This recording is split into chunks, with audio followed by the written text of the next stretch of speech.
Morning mini vlog ఇది. So, ఈరోజు Tuesday కాబట్టి పూజ చేసి సాంబ్రాణి ఏసింది మా మమ్మీ. అండ్ డ్యాడీకి లేట్ అయిపోతుందని ఫాస్ట్‌గా వంట కూడా స్టార్ట్ చేసేసింది.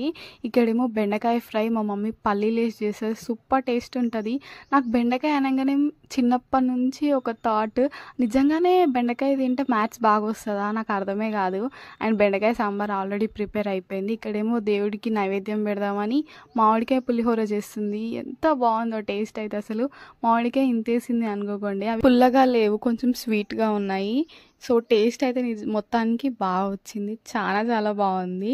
సో, ఇంగా మమ్మీ వంటలో బిజీ అయిపోయి నన్ను దేవుడికి ప్రసాదం పెట్టు అంటే ఓకే అని వెంటనే ఫ్రెష్ అయిపోయి ఇంగా మమ్మీ చేసిన పులిహోర తీసుకెళ్ళి ప్రసాదం పెట్టేసిన. ఇక్కడ ఎల్లమ్మ తల్లిని చూసిరా ఎంత బాగా అలంకరణ చేసింది కదా మా మమ్మీ. నాకు చిన్నప్పటి నుంచి ఫేవరెట్ గాడు మా ఇంట్లో ఎల్లమ్మ ఉంది.